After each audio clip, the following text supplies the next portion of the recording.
vous emmène aujourd'hui en balade du côté de l'avenue de Choisy, en plein cœur du quartier chinois. On vient surtout ici pour se restaurer.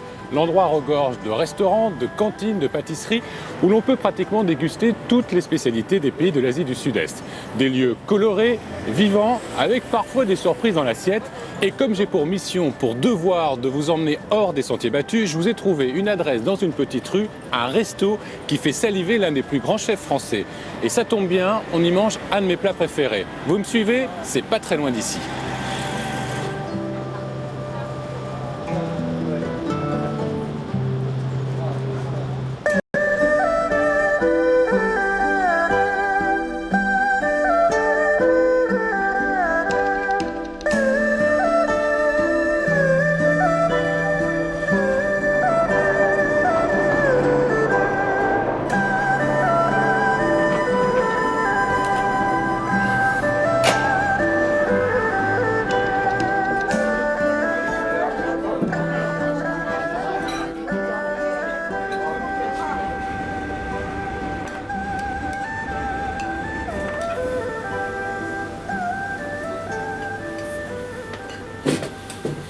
Ah ben il est là le chef. Alors, comment ça va? Ça va? J'ai mis mon tablier, je peux rentrer? Oui, venez, venez, venez. Venez. Vous avez une Je belle vous apprends veste, comment vous. faire un boboon. Je Déjà, suis en train de faire un boboon. Oui. Maintenant, c'est à la mode. Comme ça, tout le monde sait faire. C'est du bœuf et des oignons. Vous voyez? Et on met un peu de sauce de poisson. Sauce de poisson. Sauce de poisson, voilà. Voilà. Alors c'est une spécialité de quel pays le boboon? C'est du Vietnam. Soit le nord, soit le sud. Qu'est-ce qu'il y a comme ingrédients? Il y a de la viande, des oignons? Des oignons, des ciboulettes, des coriandres. Ouais. Voilà, et du gogaï, voilà. Voilà, il est presque bon. Et après, on met dans un bol, on met des salades, et des feuilles de menthe, et on met des vermicelles. Alors ça c'est une spécialité vietnamienne. Ça veut dire quoi boboon exactement? Bo, ça veut dire bœuf. Bœuf? Bœuf, et le boum, c'est le vermicelle. Ah d'accord. Donc c'est bon. Donc normalement dans un boboon il y a toujours du bœuf. Il y a du bœuf, voilà, allez-y. Allez hop. Juste comme ça. Ouais. Et on tourne, on fait un... Voilà. Pas facile, mais on va ouais. essayer. Comme les crêpes. Voilà. Ouais. C'est pas facile. Non mais- c'est pas facile, par rapport de main. Rien. Bravo. Ouais. Ah, on voit l'habitué Voilà, là, c'est on voit ça. le geste du chef. J'ai eu beaucoup de gens qui défilent chez moi. Ouais. Ça fait plaisir. Ouais. Comme c'est un petit restaurant qui est perdu dans le 13e, on voit, à l'extérieur, on ne voit même pas que c'est un restaurant. Ouais. Mais je ne sais pas pourquoi, il y a plein de gens qui sont venus chez nous. On a très bien noté aussi sur Gomio, sur le Petit Lebeil, on a Routard, on a Paris pas cher. Parce que j'ai essayé de faire populaire à 10 € bien manger. Donc tous mes soupes et mes bobounes, c'est à 9,50 €. Comme Très tout le important. fromage, très important. On mange à pas cher et très bon. Voilà. Alors il y a des grands chefs qui sont passés chez vous. Oui, Un grand chef, on a Alain Ducasse, oui. il est client. Ouais. Et vous saviez qui c'était? Non, non plus. Je suis toujours dans la cuisine. Je vois Ouais. personne. Je vois que mes bœufs et mes poulets. Alors, on a pas mal de grands chefs qui viennent chez nous aussi. Mais surtout, on a beaucoup de stars de Hong Kong qui viennent. Les stars de Hong Kong. Ouais, on a Julien Clerc aussi qui vient chez nous aussi. Eh ben.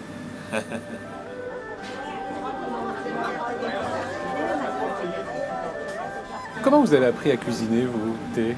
Je suis venu en France pour faire des études, mais j'ai raté un peu mes études. Alors, je fais la plonge. Et il y en a une dame vietnamienne qui m'a appris à faire la cuisine. Dit, faites la cuisine, vous allez voir que vous allez réussir.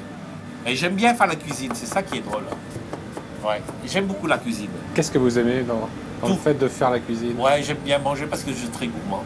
Ouais. Je ne sais pas exactement pourquoi j'aime la cuisine, mais j'ai un don.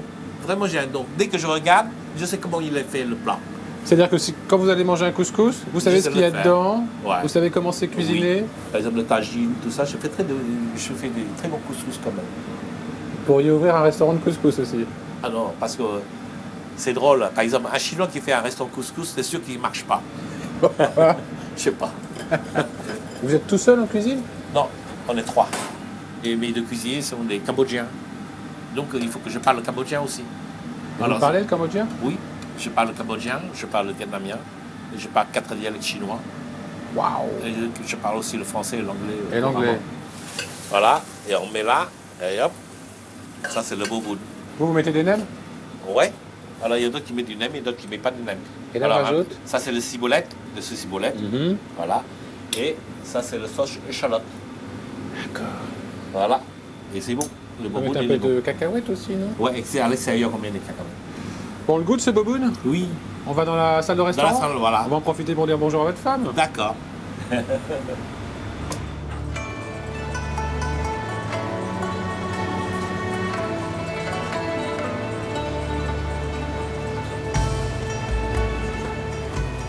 Alors Aline, votre mari il est en cuisine et vous, vous êtes en salle.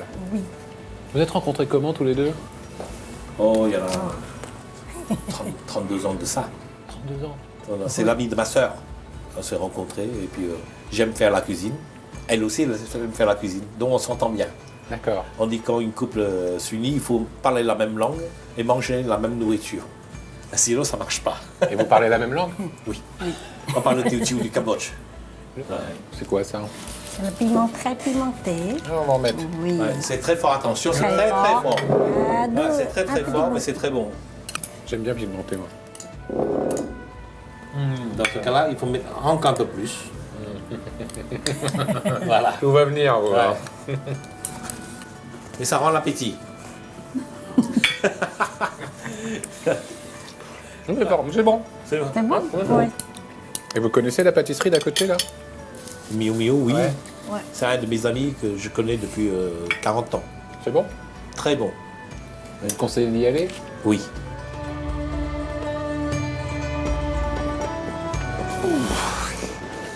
C'est bon, c'est copieux, mais il me reste quand même une petite place pour une petite douceur juste à côté. Miu Miu est une vraie surprise. Cette pâtisserie revisite les classiques français en y ajoutant Bonjour. une touche d'exotisme aux saveurs chinoises. Quand vous entrez ici, vous tombez nez à nez avec une ribambelle de douceur très colorée et croyez-moi, c'est difficile de faire un choix. J'ai envie de tout. Hello Chloé. Allez là. Chloé, la pâtissière en chef, m'a invité à mettre la main à la pâte, mais bon, j'ai encore beaucoup de choses à maîtriser. Chloé. Bonjour, ça y est, je suis prêt. Bonjour. Allez-y. En tenue. Je vais faire quoi? Vous faites ça.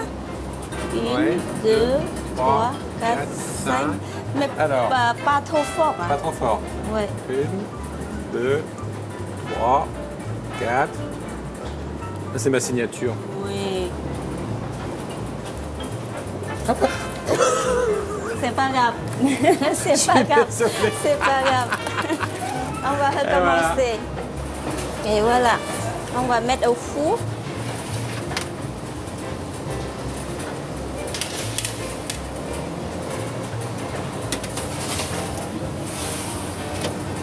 Ça, on va mettre à peu près 20 minutes pour la cuisson.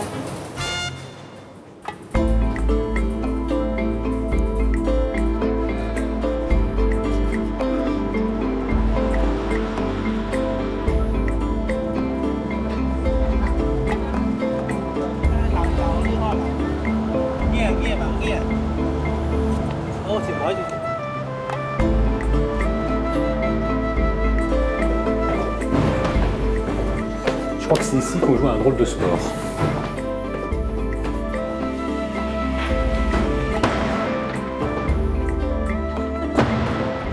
Salut Sophie. Bonjour Yvan, bienvenue. Merci. C'est quoi ce truc Ce Ce truc, truc de dingue. C'est un ballon obèse. non. Non. Alors non, c'est pas un ballon obèse, c'est du kinball. Le kinball, c'est un sport canadien. Ça a été inventé en 86 par un éducateur sportif qui s'appelle Mario Demers. Il avait envie de redonner goût à l'activité physique et sportive. Et du coup, en fait, il a créé ce sport qui est assez unique, déjà par sa grosse balle, mais aussi par le fait qu'on joue à 3 équipes sur un même terrain. Le gros ballon, donc il fait 1,20 m de diamètre, il fait 800 grammes, vous verrez, il est super léger. Waouh, waouh. Ah oui, ça paraît très léger comme ça. C'est extrêmement léger. C'est quoi le principe? Le principe du kinball, donc c'est 3 équipes sur un même terrain qui sont représentées par 3 couleurs. Et en fait, il faut appeler une couleur. La couleur qui est appelée doit la récupérer avant qu'elle tombe par terre. Bleu. C'est un jeu de stratégie?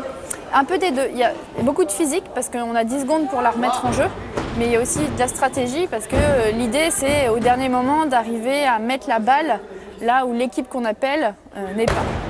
On peut jouer avec toutes les parties du corps? On lance avec la main, mais par contre on peut la rattraper avec n'importe quelle partie du corps. Non, vous êtes unique à Paris, c'est le seul club de King-Ball En région parisien. parisienne, il y a 2 clubs, donc, dont celui de Paris, et il y en a un autre à Noisy-le-Grand. Il y a combien d'adhérents? Aujourd'hui, on est un peu moins de 500 licenciés en France. Ouais. Et à Paris? Et à Paris, nous, on est une 50aine de licenciés. Déjà, comment on prend la balle? Comment on la soulève, cette balle? Comment on la soulève? Ouais. Alors, moi, il y a 2 façons. La première, c'est de passer le pied en dessous Ouais. et de la Hop. repousser. Voilà. J'adore. Et la deuxième, qui est un petit peu plus familière, mais moi que j'aime bien aussi, D'accord. c'est le basketball. Basketball géant. Voilà. D'accord. Je vais faire un essai. Donc sur le pied, comme ça? Ouais. Sous les filets. Non. Mais Ah, généralement, après, il faut la prend par le tenir. dessus. Ouais. On peut utiliser la tête alors? Ouais. Voilà. Comme ça? On peut utiliser la tête, ouais. Je tiens le monde. Ça fait un peu dictateur, le film de Charlie Chaplin, non? Non, et pourtant, c'est toutes nos valeurs inverses. C'est toutes les valeurs inverses? Ouais. C'est vrai? C'est quoi les valeurs de ce sport? Le fair play, la coopération, l'esprit d'équipe, c'est vraiment des valeurs essentielles au King-Ball. En fait, vous allez voir dans un jeu, tout le monde doit toucher le ballon avant qu'il ne soit lancé. En fait, donc il n'y a pas de laisser pour compte. J'aimerais bien apprendre à jouer, moi. C'est possible ou pas? C'est vrai? Quelques rudiments de King-Ball. D'accord, et ben je vais appeler François, il va s'occuper de vous. C'est qui François? C'est le François, c'est le coach de Paris. coach de Paris. D'accord. Je vais l'appeler.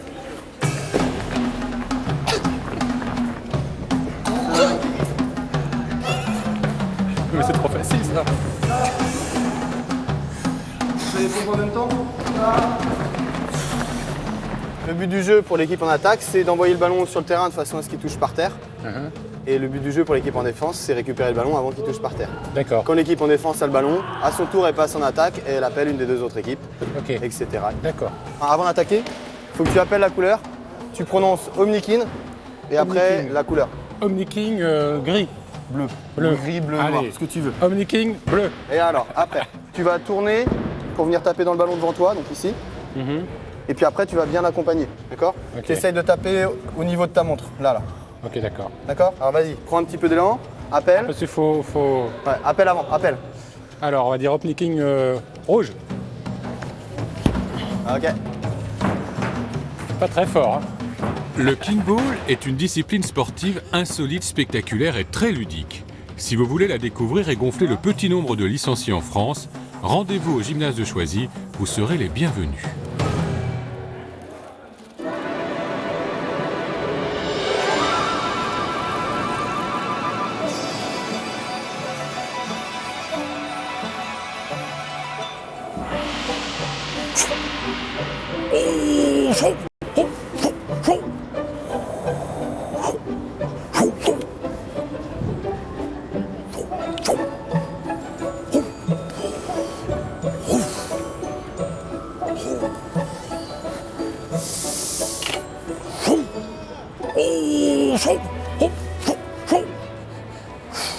Frédéric? Bonjour. Frédéric? Oh, mais qu'est-ce que vous faites là encore? Vous voyez bien que je suis en plein tai chi, enfin. Oui, vous êtes mis à l'activité locale ici. Bah, local puis au grand air, regardez. Vous avez vu les tours derrière moi? Oui. Bah oui, alors voilà, c'est là qu'on a installé la communauté asiatique quand elle est arrivée à la fin des années 1970. On en accueille plus de 100 000 qui viennent, enfin pas ici évidemment, mais partout en France. Et puis à la suite de la guerre d'Indochine, puis de la guerre du Vietnam, eh bien quand les Américains sont partis, ben voilà, nombre de Laotiens, Cambodgiens et Vietnamiens ont quitté leur nation, chassés par les pouvoirs. Et alors des gens qui partent à bord de bateaux, de coques de noix, ce qu'on a appelé les boat people, mais ils arrivent en France et ils choisissent la France parce qu'ils sont francophones. Et quand on dit que c'est la communauté chinoise, c'est pas exactement exact, hein. Il y a Vous avez plusieurs raison. communautés. Vous avez raison. Alors il y a à la fois des Vietnamiens, il y a des Cambodgiens, des Laotiens, mais c'est vrai que les Chinois sont aussi très présents, notamment dans cette partie du 13e arrondissement. avant l'arrivée de la communauté asiatique, c'était très ouvrier ici. Ah ben oui. Alors ici même, il y avait une usine à gaz. Et puis il y avait aussi des usines automobiles. Panhard et Levasseur. Ah, les fameuses Panhard. Ah oui, mais alors, vous vous rendez compte, c'est la première usine de voitures à pétrole. C'était juste derrière nous. À la place des Tours. Voilà, là. absolument. En 1891. Donc avec des centaines d'ouvriers. Et puis il y avait Béguin C aussi qui était installé ici. Sucre. Le sucre, oui, tout à fait. Donc Monsieur Béguin, Monsieur C qui ont uni leurs efforts et ils ont commencé à s'installer ici au milieu du 19e siècle. C'était vraiment des ouvriers jusqu'au bord de la Seine qui coule un petit peu plus bas. Et il y a un drôle de bâtiment juste en face de nous. Ah ben ça c'est une fondation, la fondation George Eastman. Ça vous dit quelque chose? Clic-clac Kodak. Oui, Kodak. Alors, c'est lui l'inventeur De la pellicule, c'est ça? La pellicule à l'intérieur d'un appareil. C'est-à-dire c'était une révolution à la fin du 19e siècle. Vous preniez un appareil, vous faisiez des photos, et puis pour le développement, vous envoyiez l'appareil à l'usine, on vous développait les photos et on vous renvoyait l'appareil avec une nouvelle pellicule à l'intérieur. Et pourquoi il y a une fondation George Eastman ici? Ah ben, alors en fait, il a donné la plupart de sa fortune peu avant de disparaître dans les années 30. Il avait donné en grande partie aux États-Unis et il y a une partie qui est arrivée ici pour l'hygiène dentaire des plus démunis. C'était une belle idée. Et toujours là qu'on peut encore se faire soigner les dents. Alors absolument, tout à fait. Et pour les enfants, je crois. Alors voilà, c'est réservé principalement aux enfants. Je rajouterais juste que Oui. George Eastman s'est suicidé en 1930 en disant « J'ai accompli ma vie, je n'ai plus rien à faire, je m'en Wow. vais ». Incroyable, hein? Oui, Quel incroyable. message. Oui. Bon alors ici, il y a un quartier évidemment tout à découvrir, mais si vous voulez en savoir plus, que je vous sens très intéressé, il faut aller voir cette librairie un petit peu plus loin, la librairie Jonas. Et là, on vous dira tout. Bon, bah, je vous laisse. Vous Oui. continuez à refaire du. Ben, j'aimerais bien, tai oui, chi. si je peux être un peu tranquille, ça Ça m'arrangerait. vous dérange là, non? Allez, Ah, vous l'avez échappé belle. clic-clac. Dites donc, vous êtes ami avec le producteur, vous, non? Pourquoi vous êtes dans cette émission? Normalement, on prend des gens de talent. Ah! Ça y est, il est parti. Je peux y aller.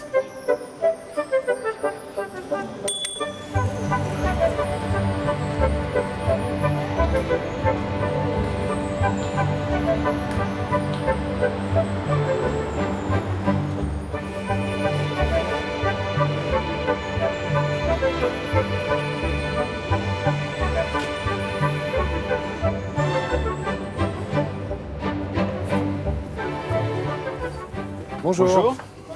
Je cherche des infos sur l'histoire du quartier. Est-ce que vous avez un rayon sur le 13e? On a un rayon sur Paris.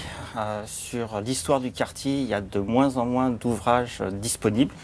Donc c'est vous maintenant, la mémoire du quartier? Oui, enfin j'ai hérité d'une mémoire et puis maintenant moi je suis plutôt la mémoire des 20 dernières années puisque ça fait un peu plus de 20 ans que je suis là. Et C'est une librairie historique du quartier. c'est ici. une librairie historique. Il arrive encore qu'il y ait des clients qui ont déserté le quartier et qui rentrant ici se disent « Ah, quel bonheur que cette librairie existe encore !»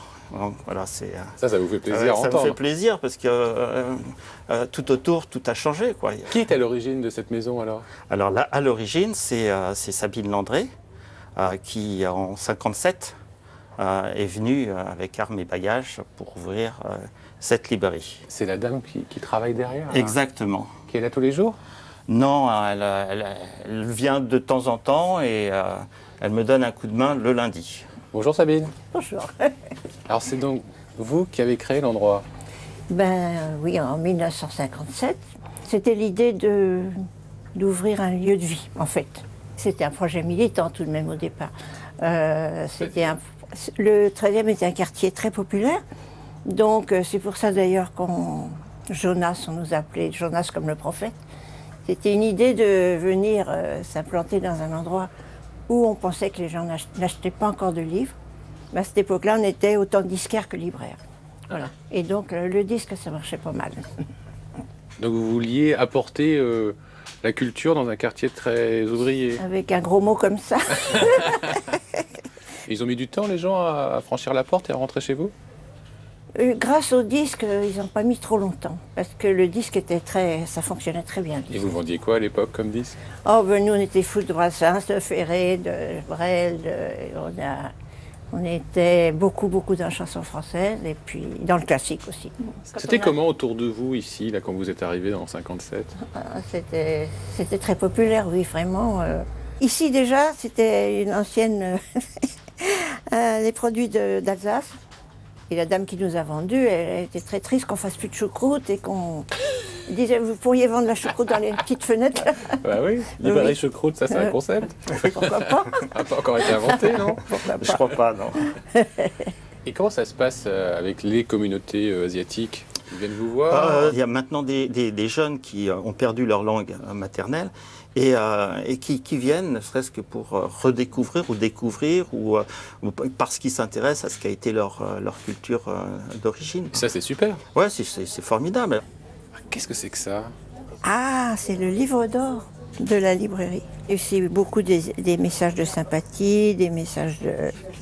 De Puis il y a remerciements. des superbes dessins aussi.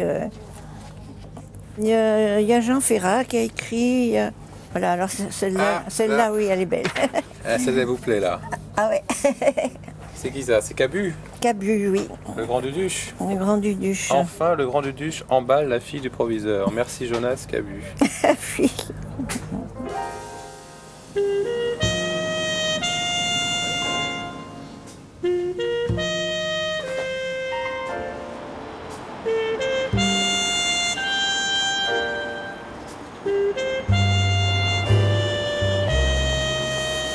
Après la librairie Jonas, un lieu hors du temps, je vous emmène dans la même veine, à l'âge d'or. Vous me suivez?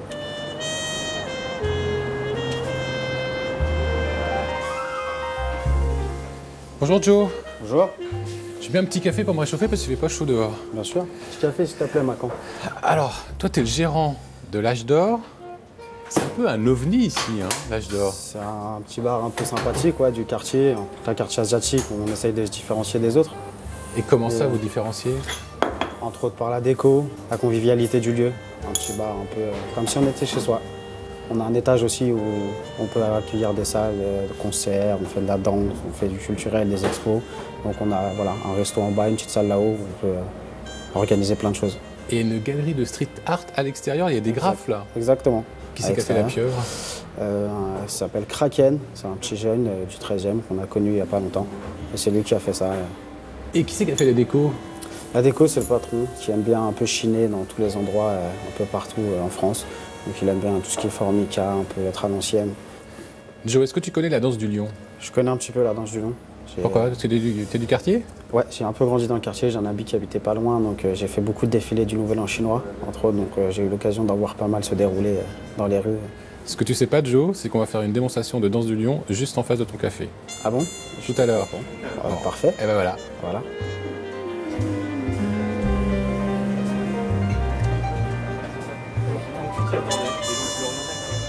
Ah, François. Bonjour Yvan, Bonjour. tu vas bien? T'as vu? Je comprends rien du tout. Et toi, tu sais lire? Un petit peu. C'est quoi? C'est C'est du mandarin, du mandarin. c'est ça. C'est ta langue officielle? Non, moi je parle cantonais. Tu parles le cantonais? Je parle cantonais, un petit peu le mandarin.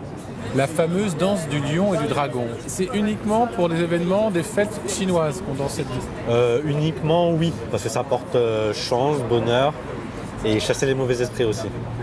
En dehors du Nouvel An, on a aussi des représentations pour des carnavals, des mariages, des ouvertures de boutiques, de restaurants. Et comment t'es devenu un adepte de cette danse, toi? Alors c'est quand j'étais plus jeune, à 9 ans, j'ai commencé à 9 ans, ma mère connaissait mon maître actuel. Parce que comme c'est un art martial et un sport, Ah, c'est un art c'est martial. un art martial, oui. Parce que les positions du lion sont faites à base de kung-fu. Des positions du kung-fu. Donc c'est extrêmement physique comme danse. C'est très physique, oui. On s'entraîne tout le long de l'année juste pour la partie du Nouvel An chinois, on va dire. Qu'est-ce que ça raconte comme histoire? En fait, quand vous allez voir nos représentations, vous avez souvent des clémentines qui représentent la fortune et la salade qui représente le bonheur, qui est accrochée en hauteur ou au sol. Et ensuite, le lion fait tout un parcours avec des acrobaties pour aller chercher la salade ou les clémentines. Et toi, alors, tu danses encore? Je danse encore un peu moins. Comme on a beaucoup de jeunes, je laisse la place aux jeunes. Et alors, toi, tu faisais la tête ou Je faisais les deux. tu faisais les deux? Les deux, ouais. Et qu'est-ce que tu préfères comme La tête. la tête? Tête de lion, ouais. Si on peut ouvrir la gueule, on peut, On peut ouvrir la bouger bouche, les oreilles. bouger les oreilles, les yeux, Et tout ça, il faut coordonner tout ça avec, avec la son queue. partenaire. C'est ça. Et la musique aussi. Et la musique. Et qu'est-ce que ça t'a apporté, toi, de danser cette danse? Ça m'a apporté. Ça m'a apporté. De la joie, visiblement. Bah, ça Oui, fait oui, oui, sourire. parce que c'est une passion.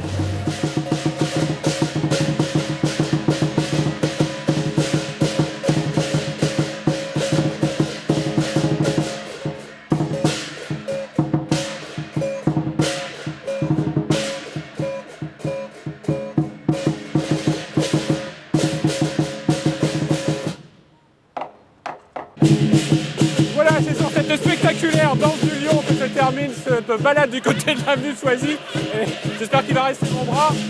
Je vous invite à voir ou revoir cette émission sur france3.fr. À la semaine prochaine pour un nouveau numéro de Paname. Bougez!